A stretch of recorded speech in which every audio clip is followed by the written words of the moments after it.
السلام عليكم ورحمة الله وبركاته، ازيكم عاملين ايه؟ الواحد كان عايز يصور فيديو بقاله فترة طويلة أوي ومش قادر يقف قدام الكاميرا، علشان كده قررت أكسر الموضوع ده بإني أصور فلوج النهاردة. يمكن هو الفلوج بسيط خالص لأن أنا ما قاعد في السكن النهاردة لأن في أجازة رسمية النهاردة. فإن شاء الله نحاول ننجز أكبر قدر من المهام والواحد يحاول يذاكر النهاردة ويكسر شوية حاجات كده. يلا بينا. لقد نصركم الله في مواطن كثيرة ويوم حنين إذ أعجبتكم كثرتكم فلم تغن عنكم شيئا وضيقت عليكم الأرض بما رحبت ثم وليتم مدبرين.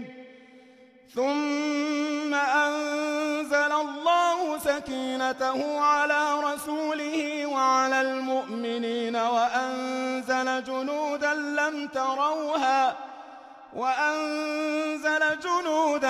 تروها وعذب الذين كفروا وذلك جزاء الكافرين.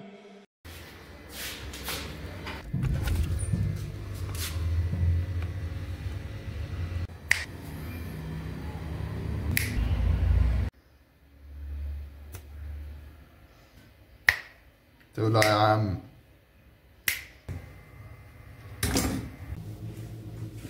ان شاء الله ابدا اذاكر، يعني هحاول اخطف اي حاجه دلوقتي كده علشان الامتحانات قربت والدنيا الواحد مزنوق زنقه وحشه قوي. فان شاء الله الواحد هيبدا يخش سواء في الكيمياء او في الفسيولوجي اي حاجه، المهم ان الواحد يكسر الرتابه والكسل اللي احنا فيه ده. يمكن سبحان الله الواحد ممكن برضو يخطط ويظبط ويعمل كل حاجه وفي الاخر ما يلتزمش بالحاجه دي كلها. فده الفيديو الجاي ان شاء الله بعيد عن الفلوج خالص، هنتكلم عن الالتزام شويه علشان ده اساس كل حاجه. فلو بتشوف اللقطه دي تستنى الفيديو الالتزام هينزل على القناه على كمان يومين ثلاثه كده ان شاء الله. مفيش حاجه اسمها شغف، في حاجه اسمها انك تجبر نفسك، والنفس ينبغي ان تجبر على ما تكره من الامور النافعه في الدنيا والدين.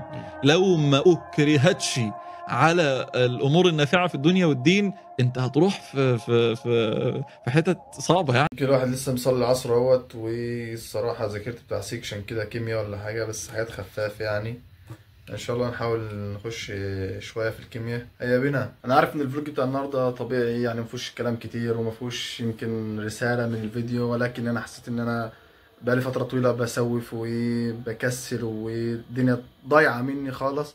حاولت اصور علشان لما بصور الصراحه بحس ان في حافز كده جوايا ان انا عايز اوثق الحاجه ديت، فان انا عايز اتفرج على نفسي مثلا بعد سنتين وانا لا فعلا كنت بذاكر مثلا، او فعلا كنت عملت حاجه مفيده في اليوم ده، مش اليوم ضيعته كده وخلاص. فعلشان كده الواحد كان بيصور يعني توثيقا للحته ديت. فيعني الحمد لله النهارده الواحد بص كده على الكيمياء العملي.